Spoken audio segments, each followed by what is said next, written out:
Bem-vindo ao Manual do Professor. Se você caiu de paraquedas no novo ensino médio e está sentindo dificuldades de como explicar toda essa gama de coisas, tipo o dobro do assunto com metade do tempo para os alunos de hoje, já se inscreve nesse canal e curte o vídeo que você vai tirar todas as suas dúvidas aqui, tá? Me acompanha. Antes de tudo, vamos entender a definição, né? Relações ecológicas são definidas como as interações que acontecem entre os seres vivos. Essas interações, elas podem ser entre indivíduos da mesma espécie, que eu chamo de intraespecíficas, tipo Romeu e Julieta, e relações entre espécies diferentes, como Marley e eu, que são chamadas de interespecíficas. Por mais que você ache que é complicado, que é meio doido essa relação, não, é uma coisa muito simples de se entender, é bem facinho. O que a gente vai ver agora? Certo? A gente vai falar dois conceitos que são necessários para você entender o conjunto de informações que vai vir depois daqui, ok? Então, me acompanha.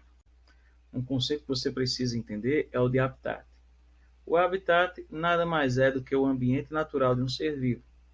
Você não vai procurar um tubarão na savana, nem um leão no Nordeste, porque cada qual tem o seu habitat, certo? Cada qual tem um local natural onde ele vive. E nesse lugar onde ele vive, realiza determinadas atividades, ele faz coisas. O que é esse monte de coisa que o animal faz em seu habitat? Eu chamo de nicho ecológico, conjunto das atividades realizadas por uma espécie em seu habitat. Agora, pense bem, se a gente pega duas espécies de nicho ecológico bem parecido e coloca no mesmo ambiente, o que é que acontece? Elas vão competir. É chamada princípio da competição exclusiva, ou princípio de Gauss, que é bem fácil de entender quando a gente tem uma imagem como exemplo. Como essa. A gente tem a imagem com três passagens. Na primeira passagem, a gente tem pássaros amarelos. Esses pássaros amarelos, você vê que eles se alimentam dessa planta, essa árvore aí. Vivem em paz. Até que chegam os animais, os pássaros vermelhos, que também se alimentam da mesma coisa que eles, demonstrando que tem o mesmo nicho ecológico para eles, nicho ecológico bem parecido com o deles. Se alimentam da mesma coisa, então vão competir por comida. Nessa competição, a gente tem aí os pássaros vermelhos, eles demonstram uma vantagem adaptativa dos pássaros amarelos, fazendo com que a população de pássaros vermelhos aumente progressivamente, enquanto a dos amarelos decresça progressivamente, podendo chegar à extinção. Então, quando você fala de princípio de Gauss, é isso. Eu tenho dois animais diferentes, espécies diferentes, com o mesmo nicho ecológico, num mesmo ambiente, tendem a competir e uma pode acabar excluindo a outra. E, enfim, chegamos a relações. A gente tem aqui as relações ecológicas intraespecíficas. As relações ecológicas, elas podem ser classificadas também como harmônicas e desarmônicas. Mas é muito simples de falar, por isso que eu não botei nos slides. Uma relação ecológica harmônica é aquela em que nenhuma das espécies sofre nenhuma espécie de dano. E na relação ecológica desarmônica, alguma das espécies está se dando mal. Tem alguém se dando mal no esquema. Então vamos lá. Na relação intraespecífica, a gente tem três exemplos simples. O primeiro que a gente tem que analisar é o que é a competição. Por que a competição? São a mesma espécie. É o mesmo nicho ecológico. Vão competir pelos recursos naturais, tanto por alimento, abrigo e parceiro sexual. Porque são da mesma espécie, mesmo nicho ecológico, certo? É tipo os coleguinhas da sala de aula disputando a mesma menina, mesma espécie, vão disputar os recursos. E daí a gente tem mais dois. A colônia, que a colônia, eu quero que você entenda o seguinte. Na colônia eu tenho seres da mesma espécie grudados um no outro. De tal forma que um está realizando metabolismo, o outro cuida da locomoção, o outro da obtenção de alimento, o outro da proteção e por aí vai. Nessa colônia quer dizer então que cada um tem sua função. Numa colônia, cada animal tem sua função. certo? Não confunda com sociedade. Sociedade, cada animal tem sua função, certo? Eu tenho, por exemplo, sociedade de formigas, é aquela formiga que vai pegar alimento, aquela que vai distribuir dentro do formigueiro, eu tenho a formiga que vai proteger o formigueiro, eu tenho as formigas que vão acasalar com a rainha, eu tenho as formigas que vão cuidar da rainha. Mas até aí eu estou dizendo a mesma coisa. Na colônia e na sociedade, cada ser vivo tem sua função. Porém, a diferença está onde? Lembra que eu falei que na colônia eles estão grudados?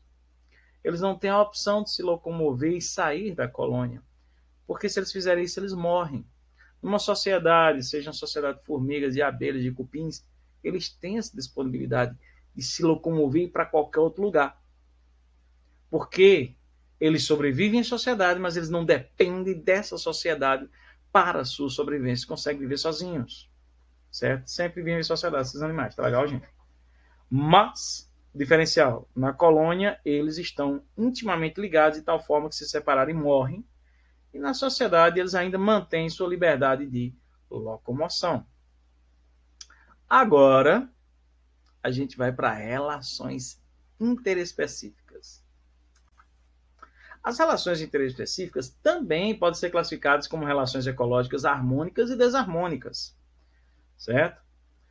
A harmônica, lembrando, é aquela que ninguém se dá mal, e desarmônica é aquela que tem alguém se ferrando na associação. Então tem aí, a gente tem a competição, interações tróficas, mutualismo, comensalismo, inquilinismo, simbiose. Antes que você pense, como é que eu vou passar isso para meus alunos? Vou levar um monte de bicho para a sala? Não. Fácil, fragmenta. Fragmenta o assunto e usa a lógica, professor. Vai diretamente ao ponto. Não fica rodeando feito cachorro quando quer cagar. Competição. Vamos começar com competição. Você viu que é a mesma figura que eu usei antes. Porque a competição ela é gerada quando eu tenho duas espécies distintas, duas espécies diferentes, que têm o mesmo nicho ecológico. Elas tendem o quê? A competir entre si, fazendo com que uma seja extinta. Sobra só a outra. Alguma semelhança com aquele princípio que a gente falou? O princípio de Gauss, que é aquele princípio em que, se eu juntar duas espécies diferentes no mesmo ambiente, com o mesmo nicho ecológico, elas tendem a competir e uma vai acabar excluindo a outra, podendo causar a sua extinção. Então, de competição, a gente já viu que é a relação ecológica desarmônica. E a gente vai para as interações tróficas. As interações tróficas, geralmente, quando chega nesse assunto, o aluno fica meio assim, dormindo. Como é que você acorda? Pense no cardápio do McDonald's. Como assim? Interações tróficas. É tipo um cardápio da natureza. Porque o primeiro exemplo de interação trófica que ele coloca é qual? Herbivoria. Na herbivoria, o que? A relação entre a planta e seu consumidor. A planta é um animal que consome ela. Então já tem uma relação aí bem desarmônica, né? E bem fácil de entender. Assim como o parasitismo. Porque no parasitismo, eu tenho um ser vivo que sobrevive à custa de outro. Qualquer semelhança com um adolescente na casa dos pais é mera coincidência. Então tem um ser vivo que sobrevive na custa de outro. Ele não quer que ele morra, tá? Porque se ele morrer, ele morre junto. Quando eu tenho um parasita, eu tenho um hospedeiro onde esse parasita está. Porque o parasita ele necessita de arrumar nutrientes de outro ser vivo. Então está ali causando prejuízo, mas não causa a morte do ser vivo. Vai causar males, lógico que é evidente, vai causar desvantagens, porém não chega a matar, porque se o hospedeiro morrer, ele tem que procurar outro hospedeiro, senão ele quem vai morrer. Então tem a herbivoria, parasitismo. Além desses dois, eu vou ter predação. Na predação aí a coisa é pior. O predador vai matar e consumir a presa. O predador vai matar e consumir a presa. Então, a relação ecológica de predação é em que um ser vivo morre para que o outro sobreviva. Você entendeu por que eu falei do cardápio do McDonald's, interações tróficas, ou alguém está comendo, ou alguém está sendo a comida, certo? E quando você analisa parasitismo e predação, você chega a uma interação um pouco diferente, que é o parasitoidismo. O que raios é parasitoidismo? Só dá para explicar, por exemplo, professor. Olha só, esse exemplo que está aqui é a vespa do deserto e a tarântula. O que a vespa faz? O que ela está exatamente fazendo nesse momento ali? Ela acabou de inocular um veneno que paralisa o sistema nervoso da aranha, só que temporariamente. Então ele deposita ovos dentro da aranha. Esses ovos começam a se nutrir com os nutrientes da hemolinfa da aranha.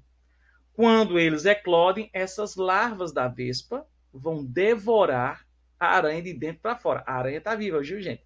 Devora ela de dentro para fora. O que é que acontece aí? Então, o que é parasitoidismo? Parasitoidismo seria um ser vivo que tem uma parte de sua vida em que ele é parasita e depois uma predação chamada predação a longo prazo, porque veja só, ele tem aquele período de parasita e depois ele vai praticar a predação, por isso predação a longo prazo, ok? Então a gente viu aqui as relações ecológicas interespecíficas desarmônicas. Falta aquelas que não prejudicam ninguém, né? Aí a gente veio para o mutualismo. No mutualismo, ambas as partes estão sendo beneficiadas. Como assim? Quer dizer que aqui ninguém está prejudicando ninguém. Eu tenho uma relação entre dois indivíduos de espécies diferentes em que cada um está beneficiando o outro de alguma forma.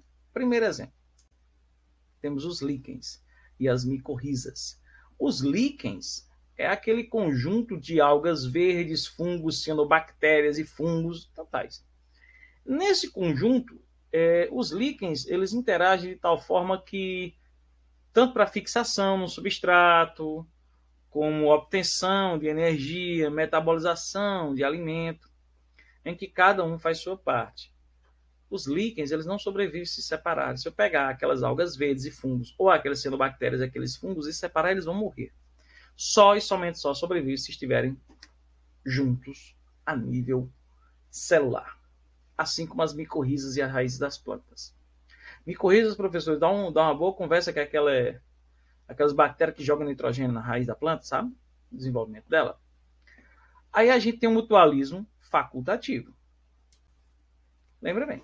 Obrigatório e facultativo. Obrigatório, se não fizer, morre. No facultativo, pode facultar.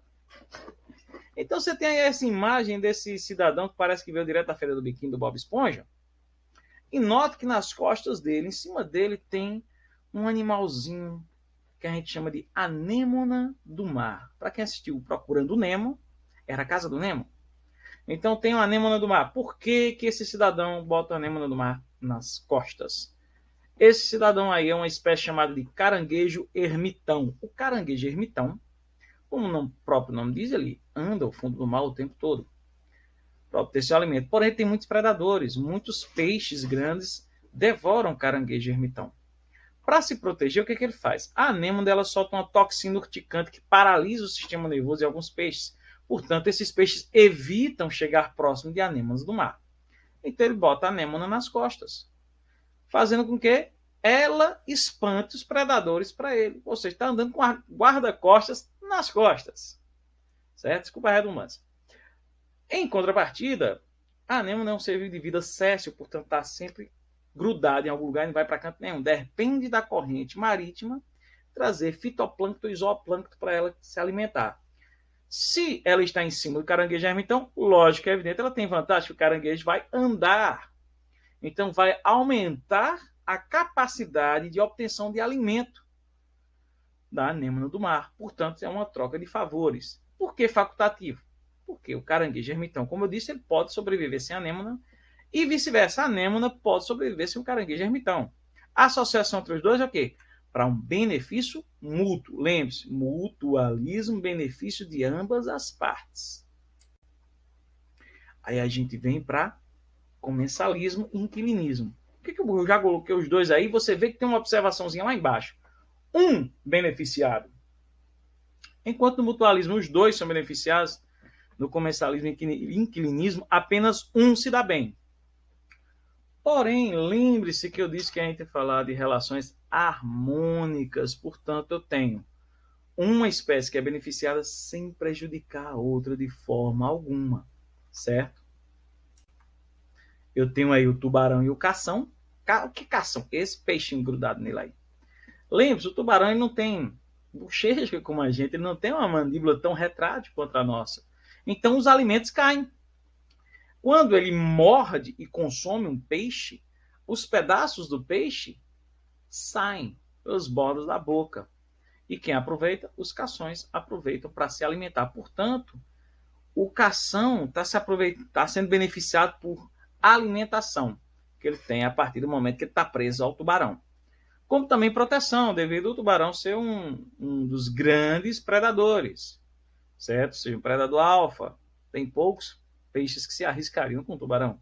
Então, portanto, o cação está protegido.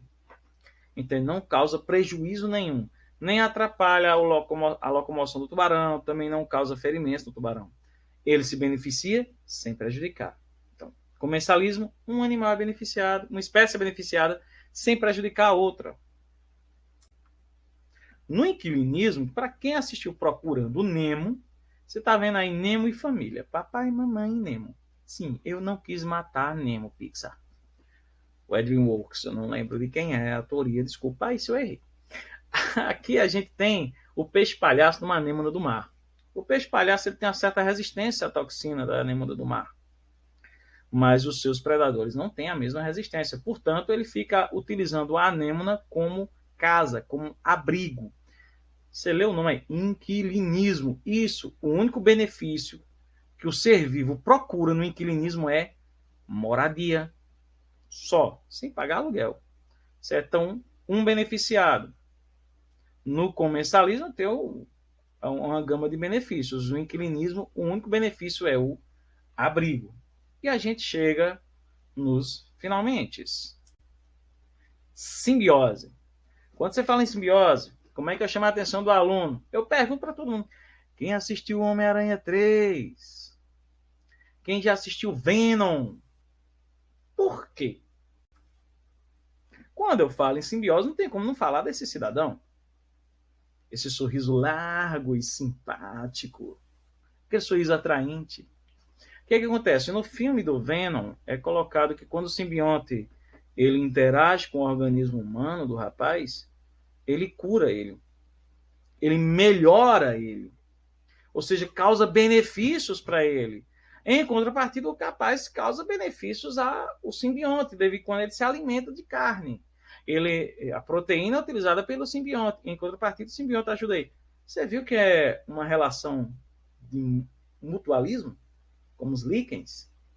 Então, quando eu falo de simbiose, eu estou falando de seres vivos que interagem entre si a nível celular. Certo? Dependendo do tipo de inquilinismo, pode ser dessa forma, certo? Mutualismo obrigatório. São alguns exemplos de simbiose. O conceito de simbiose, ele muda direto. O professor de biologia sabe. 5 anos tem um conceito diferente. Certo? Mas, como ele está sempre no final do livro, do assunto, final do capítulo, você usa isso para rechamar a atenção do aluno e aproveita e faz o quê? Dá uma pincelada em tudo que você já falou. Você vai lá e dá aquele heavy. Se liga que lá vem a revisão. Certo?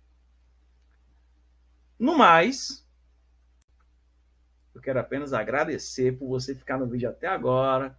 Peço humildemente sua curtida, compartilha com os amigos e com seus alunos até. E comenta que tipo de assunto você quer que eu repasse aqui no canal, porque esse é o primeiro de muitos, não vai ser somente de biologia, tá?